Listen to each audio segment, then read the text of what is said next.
Pony Walks into a Bar by Bronius Maximus. Applejack.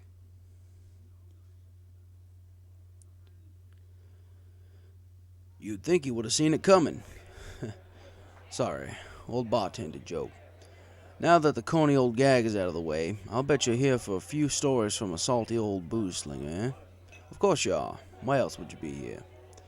Anyway, Monday was an evening like any other. My regulars had all settled into their usual seats, ordering their usual drinks, while the waitstaff busily attended to their booze and food needs. But before we go into all that, I should probably introduce myself. The name's Frosty Mugg. I've been a bartender at the Horn and Wings Tavern for as long as I've been in Ponyville, which is a pretty long time, mind you. I've got stories for years, and I could talk your ear off until you told me to shut it. But I know that look in your eye.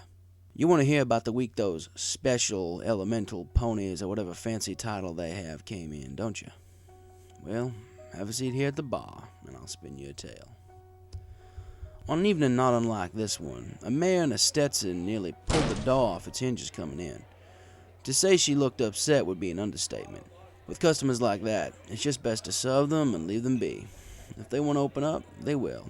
A bartender has to have an air of approachability, or he won't get his tips, or repeat customers. Anyway, she strode right up to the bar and hopped up. Being the astute unicorn I am, I figured she wasn't in the mood for any flavor-infused vodka or fruity cocktails.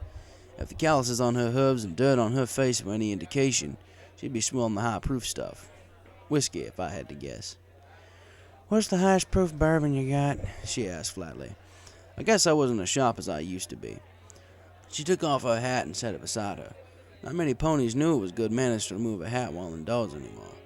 I suspected she was a country pony, but her accent and mannerisms confirmed my suspicions. "Wild Turkey 101, Miss Applejack." I floated the bottle down from the top shelf. 2 shots and a glass on the rocks, she sighed, rubbing her eyes with her hooves. I retrieved a shot glass and filled her up. Down it went, like a foal drinking milk. No grimace, no cough. She took it better than most stallions I've ever seen, myself included. She seemed pretty distraught over something, and my duty as a bartender to lend a sympathetic ear was calling. "Rough day?" I asked, pouring her the second shot. She downed it smoothly before setting the shot glass back down. "Yeah, better now, though." She was a pony of few words. I could appreciate that.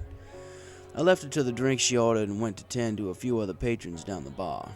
By the time I got back, she was almost empty. A vacant 1,000-yard stare went past my liquor shelves and out into the distance. I could tell this pony had something on her mind, but it was not my place to pry. If she wanted to open up, she would. As it turns out, all it took was a bit of social lubricant to loosen up that tongue. When I swung back by, she was a bit more talkative. "Another round?" I asked. "Yep, just leave the bottle."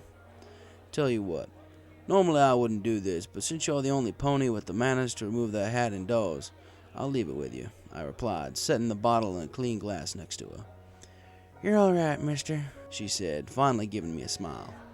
I hate to see customers try to drown their sorrows.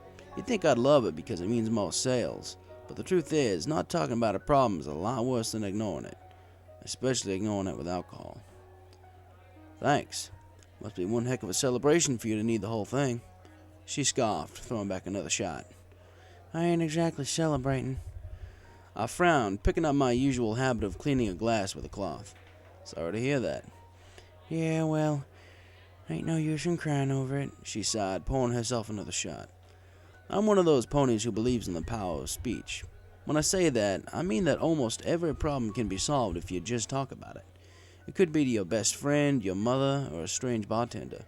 In my experience, opening up about a problem can make it seem less troublesome than it really is. Excuse me for prying, but it seems to me a pretty young mare like yourself is somewhat out of place in a seedy old watering hole like this at, I checked my watch, 3 in the afternoon. She cracked a smile at my compliment, but not much else. "Thanks, but you're barking up the wrong tree." "Ah. Not many mares would be bold enough to admit something like that out here in the sticks. Maybe in Canterlot or Manhattan, but most folks were pretty discreet about alternative lifestyles around rural places like Ponyville. Though I must admit, she looked like she could handle any bigots this town could drag up." "Girl trouble, huh?" I asked. As a male lesbian myself, I could relate. You don't know the half of it, partner, Said Applejack, throwing back another shot and pouring herself one more. She could also handle her liquor better than most stallions I'd ever seen. 5 shots of the second strongest liquor in the house, and she looked like she'd just walked in. I know I'm just an old geezer, but I'd be willing to lend an ear if you'll feel like telling your story. Her eyes scanned me before looking back down at the bottle and slamming her next shot. This time, she hissed as she exhaled, slamming a hoof down on the bar. Think about it, I told her, heading back to the other end to refill some of my other customers' drinks. They were certainly in better moods than Miss Applejack, but I couldn't help but find myself curious as to what kind of pony, lesbian or otherwise, would turn down such a gal. By the time I'd gotten back to her end of the bar, she was actually making eye contact with me. Quite the improvement over her apparent anger at my liquor shelves. I passed by, pretending to get another glass when she spoke. There's this mare, she began, taking one last shot to gather her nerves before continuing. We've known each other for a while now, and we were getting pretty close to one another. Yeah, I said idly, just trying to keep the conversation going. Yeah. Anyway, we'd known each other for about a year and some change, and I noticed she'd started hanging around the farm more and more often, she recalled, resting her cheek on her hoof as she lowered her eyes in contemplation. We were inseparable. Whenever one would show up without the other, they'd ask, "Where's Applejack, Rainbow?" or "Where's Rainbow, Applejack?" I nodded. I'd heard similar stories before, but I could tell this mare really had her eyes set on this Rainbow character.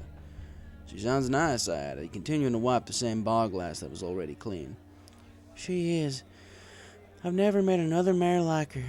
Don't think I ever will, neither, she sighed, casting her emerald eyes up at me, only for a moment. The last part of the story was no doubt the hardest, but I waited for her to start again. Anyway, she and I could swear the two of us had something between us. Something real. Something that meant more than just enjoying each other's company. But I guess the feeling wasn't mutual. She frowned, pouring it down in another shot like it was water. So you fessed up and got shot down, huh? I asked. That's the way it is sometimes. Happens to the best of us, I assured her. Celestia knows how many times I've been shut out. Not in the politest ways, either. That ain't even what's so upsetting. It'd be one thing if she just wasn't into mares. And she ain't, by the way. She paused to rub her eyes with her hooves before staring back at the shelves behind me. If it were just a matter of her barn door not swinging that way, I'd be okay with that, and hope she found a stallion to treat her right. I was a bit confused by that last part. So if she isn't into mares, then what's the problem? I asked.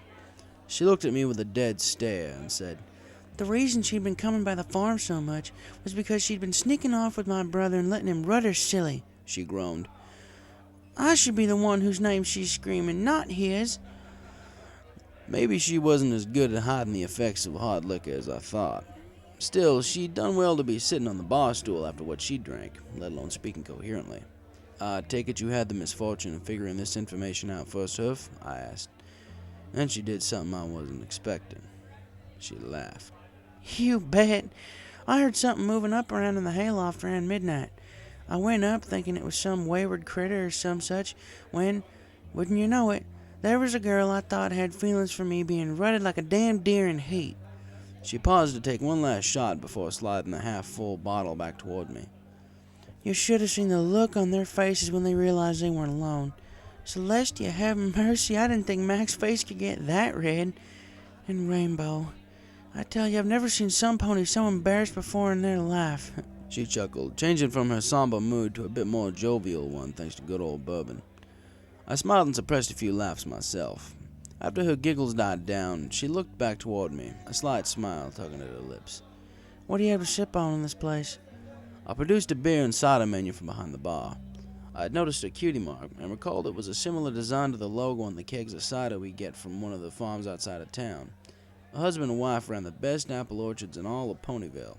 They even delivered the cider kegs personally, till one day they stopped showing up. Word was there'd been an accident on their farm. Grain dust explosion, if I recall correctly. Took 'em both, but they were gone instantly. Left behind 3 foals, from what I understand. But I didn't want to risk bringing that up in case it was still a tender subject, or I was completely off base. I love the Magic Hat #9, she said, handing me back the menu, her mood having improved tenfold since she wandered in with a near scowl on her face. Booze can't cure everything, but it sure can turn around a sour mood. Good choice. That's my favorite tap, I said, filling a pint and sliding it over. She sipped the beer, exhaling softly as she stared down at the foaming head. I know when a pony's wheels are turning, and hers were no doubt spinning. The small smile had left, leaving her a neutral expression that soon faded into a frown. I can't believe I didn't see it sooner, she mumbled, taking another sip. No pony's psychic. There's no way you could have known what she was trying for, I reminded her. That's the thing. If I knew her as well as I thought I did, I should have seen this coming from a mile away, she complained, slouching over in her seat. On top of that, now I have to know my own brother is getting the one thing I've wanted for so long. They're probably waist deep in each other right now. That was a little more than I needed to know. Regardless, as far as drink-induced admittances go, that one was mild. Well, perhaps she wasn't the mare you thought she was if she knew how you felt and still went around trying to be with your brother behind your back. Her mood shifted yet again. This time a flush came over her cheeks. Well, you see, I didn't exactly tell her what I was thinking, she admitted sheepishly. So you're mad at her for something she didn't know? I asked incredulously. When you put it that way, she muttered, her mouth obscured by her glass as she drank. Look, I'm not a therapist or anything, but like I said before, talking helps, does it not? She shrugged, but I think she knew where I was going with this. I guess. Then why don't you just sit her down and get your feelings off your chest? She may stay with your brother. She may decide what she's doing isn't right with you two living in the same house. Who knows? I explained, my cleaning cloth still wiping the same glass as before. You know what, mister? You're right, she declared, finishing up her beer and pounding her hoof on the bar. I'm going to have a talk with Rainbow and finally let her know how I feel. That's the spirit, I said, cheering her on as she grabbed her hat, tipped it to me, and strode confidently out the door, not even looking vaguely intoxicated. It was only then that I realized she drank almost 125 bits worth of liquor and left without paying. Shit.